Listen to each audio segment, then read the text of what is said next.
کری مدینے والے کے کرم کے ساتھ جب ان کے نام سے محفل سجی ہو تو پھر وہ میرے دوستوں کتنی کرم والی محفل ہے، اور وہ جو بیٹھے ہیں وہ تو پھر انعام والے ہوتے ہیں کہ ہماری یہ جستجو ہے کہ اللہ اور اللہ کے رسول کی محبت to attain the love of Allah and the love of the Sayyidina Muhammad صلی اللہ علیہ وسلم، یہ ہماری that is our destination، اور اس کے لیے اس راہ پہ چل رہے ہیں جس راہ پہ 14 سنچریاں گزر چکی، ہر دور میں ہر اللہ کا ولی اس راہ پہ چل کے اپنے گرد و نواح کے دلوں میں محبت رسول کا فیض۔ تو میرے رسول آقا مدنی تاجدار نور مجسم صلی اللہ علیہ وسلم کی وہ پاک زندگی، اب تو ہو ہے نا، تو اب تو ہو کی زندگی بھی پاک ہے نا، وہ تو شانوں والی زندگی ہے، اور وہ ایسی زندگی ہے کہ حضور نے فرمایا ہے اور وہ انکار کیا گیا، وہ آیائے کریمہ میرے رب نے رسول کے سینے میں ڈال دی کہ یہ مکے والے جو مخالفتیں کرتے ہیں انہیں بتا دو کہ جو میں نے زندگی کے سارے وقت جو ہیں 40 سال سے پہلے کے میں نے تمہارے اندر گزارے ہیں، میرے اندر کوئی عیب دیکھا ہے، کوئی نقص دیکھا ہے؟ سب نے کہا نہیں، وہ تو صادق اور امین تھا، ان کا کریکٹر یہ تھا، ان کا بولنا اللہ تھا، ان کا چلنا اللہ تھا، ان کا بیٹھنا اللہ۔ تو کہا کہ جب میں نے کہا ہے اس پیشانی کو بتوں کے سامنے نہیں اس الہ کے سامنے جگا دو، وہ سب کا مالک ہے۔ یہ شان عطا کر دی تھی، یہ برکتیں میرے آقا مدنی تاجدار کو عطا کی۔ تو اس آقا مدنی تاجدار نے that was the beautiful saying of the Prophet Muhammad صلی اللہ علیہ وسلم، کیا کہا کہ اپنے والدین سے پیار کر، اور میرے رب نے قرآن میں بھی کہہ دیا ہے جب وہ بڑی عمر میں چلے جائیں تو اف تک نہ کہنا، یہ لفظ کہا ہے، یہ بڑی بات ہے، ان کی خدمت میں رہو، یہ اعلان کر رہا ہے the creator himself regarding to the respect of the parents، اور اس کی elaborations and more explanations by the Prophet Muhammad صلی اللہ علیہ وسلم۔ حضور کیا فرماتے ہیں؟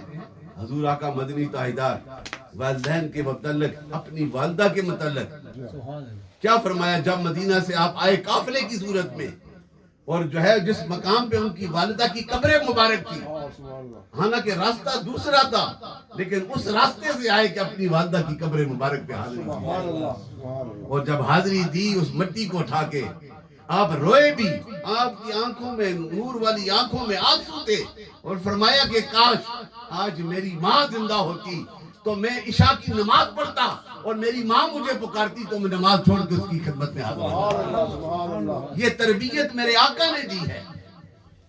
The leaders of the Prophet mentions regarding to the respect of the parents۔ آج ہم بڑی بڑی باتیں کر لیتے ہیں، زیادہ دولت آ جائے تو ہوش اڑ جاتے ہیں، یہ والدین ہیں جو تمہاری شانوں کو بلند کریں گے۔ سیدنا ابو ہریرہ کو دیکھیں، اپنی والدہ کی گستاخیاں برداشت کرتا تھا لیکن انتہا کو پہنچ چکا تھا، لیکن پھر بھی کملی والے کا یہی سبق تھا کہ زبان کو نہیں ہلانا۔ یہ وہ کمال تھا حضور کا، جب نگاہ مصطفیٰ پر بلند ہوئی تو وہ بھی حضور کی غلامہ بن گئی، یہ شان ہے، وہ بھی حضور کی غلامہ بن گئی۔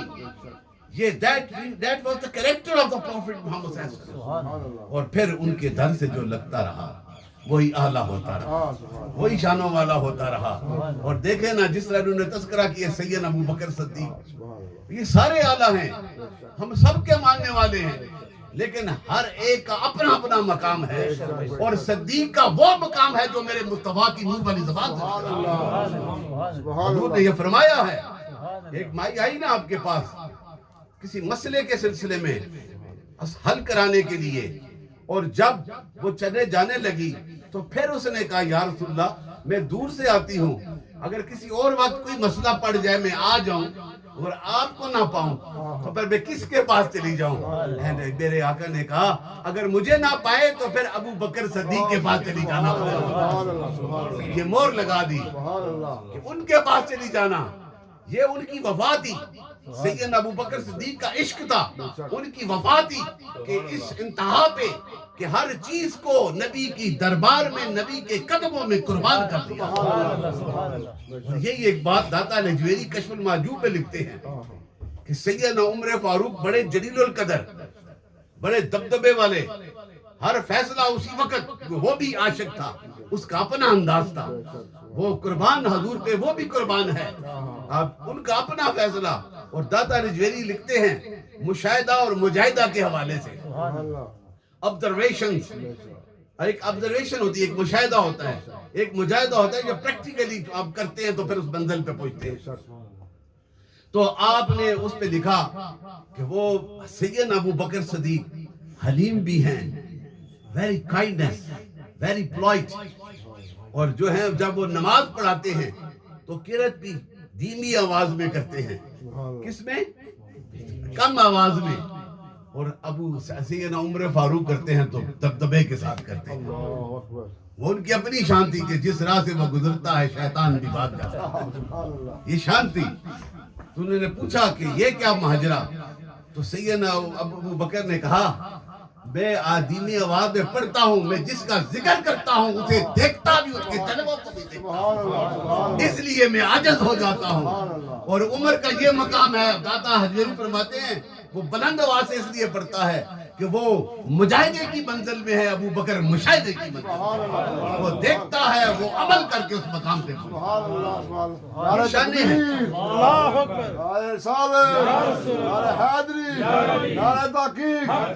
These are the status and categories which Allah bestowed different companions at different times.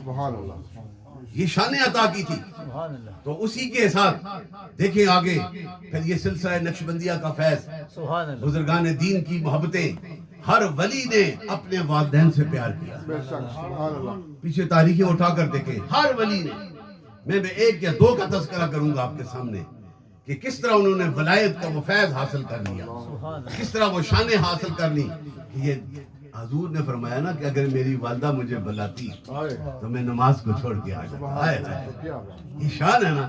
تو اسی شانوں کو اپناتے ہوئے اب بستام کا ایک شیخ جو ہے با یزید بستامی, یہ بھی نقش بندیوں کا فیض لے کے ابو بکر سے سینے سے چلتا ہے, بستان کے سینے میں آتا ہے. با یزید کہاں کیا شان والا کہ داتا حجویری جیسا اتنا بڑا جلیل القدر صوفی جو ہے لاہور میں جو بیٹھ کے آج وہ فیضان تقسیم کر رہے, 1000 سال گزرنے والے ہیں, 970 سال گزر چکا ہے. وہ داتا حجویری بھی با یزید بستامی کی قبر مبارک کے داڑھی سے سبحان اللہ. اب کتنی شان ہوگی پھر با یزید بستامی, وہ کس مشاہدے کی منزل پہ ہے با یزید بستامی. اور ان کو یہ مقام کیسے ملا ہے جس کی قبر پہ داتا حجویری بھی جا کے ادب سے کھڑا ہوتا ہے اور فیض و برکات کو حاصل کرتا ہے. وہ با یزید بستامی, آپ نے اپنی والدہ سے اجازت مانگی کہ میں اللہ کے ذکر کی خاطر اپنی زندگی کو وقف کرتا ہوں. ماں نے اجازت دے دی اور 12 سال تک مجاہدے میں گزار دیے, اللہ کے ذکر میں گزار دیے, اللہ کی محبت کو حاصل کرنے میں گزار دیے, دنیا کو چھوڑ کر بیابانوں میں گزار دیے. اور ایک وقت ایسا آیا جب بوستان میں سے گزر رہے تھے تو خیال آیا کہ اپنی والدہ کو بھی مل جاؤ. 12 سال کے بعد after 12 years struggle in spiritual world to attain the Allah's love, he spent 12 years in spirituality to purify himself with the recitation of zikr to attain the Allah's love, but still in a progress. وہ اس process میں تھے, still in a process. اور پھر آج جب گزرے تو والدہ سے ملا ہوں. تو والدہ سے ملنے گئے تو رات تھی, سردیاں تھی, دروازہ بند تھا. ادب کا یہ مقام تھا, آپ دروازے کے باہر کھڑے ہو گئے. اب سردیوں میں باہر کی 10 منٹ کے لیے کھڑا ہونا میں مان جاؤں اسے, ہے جی. اور وہ بھی ٹھنڈا علاقہ ہے, سنٹرل ایشیا سارا ٹھنڈا ہے. تو آپ وہاں پہ کھڑے ہو گئے اور تہجد کا وقت ہوا نا تو دروازے کے ساتھ نالی تھی, پانی بہ رہا تھا. جب پانی بہ رہا تھا تو آپ نے محسوس ہے میری والدہ اٹھی ہے تہجد کی نماز کے لیے. آپ نے دستک دی تو ماں نے اندر سے کہا با یزید ہے. 12 سال کے بعد بولے نہیں, صرف دستک دی. اور ماں کا یہ مقام ہے کہ وہ اپنے بیٹے کی دستک کو بھی پہچان جاتی ہے کہ یہ با یزید ہے. نعرہ تکبیر, نعرہ رسالت, نعرہ رسالت. یہ سوچنے کی بات ہے. دستک دی اور ماں اندر سے کہتی ہے با یزید میں آ رہی ہوں. جب آیا دروازہ کھولا تو دیکھا تو ان کا چہرہ, بال بکھرے ہوئے, کپڑے پھٹے ہوئے, وہ مست ہے نا اللہ کے ذکر میں. اس حال کو دیکھ کے ماں کی ممتا نے پھر اللہ کی بارگاہ میں اپنی ہاتھوں کو اٹھا لیا. اے مولا کریم یہ تیرے ذکر کے لیے 12 سال تک اس نے یہ زندگی گزار دی ہے اور اس حال میں ہے, آج اس پہ اپنا کرم فرما. وہ ہاتھ اٹھنے تھے, ماں کے ہاتھ اٹھے, وہ 12 سال کی عبادت ریاضت ایک طرف اور ماں کے ہاتھ ایک نبے کے لیے اٹھے تو باجزید کی منزل کہاں سے کہاں پہنچ. یہ ہے وہ کمال. اس ماں کی دعا میں یہ طاقت حدیث ہے نا. حضور نے فرمایا کہ نبی کی دعا کے بعد اگر کوئی دعا کامل ہوتی ہے تو وہ تمہاری والدین کی دعا. ان سے پیار کرو, ان سے فیض حاصل کرو, پھر اپنے شیخ طریقت کی بارگاہ میں آؤ, پھر فیض حاصل ہوگا. تو یہ وہ کہا کہ ہاتھ اٹھنے کی دیر تھی, ماں کے ہاتھ اٹھے. باجزید بوستامی کا نام آج بھی ہمارے دلوں میں آباد ہو گیا. وہ منزل مل گئی, وہ راستے مل گئے, وہ انعام حاصل ہو گیا.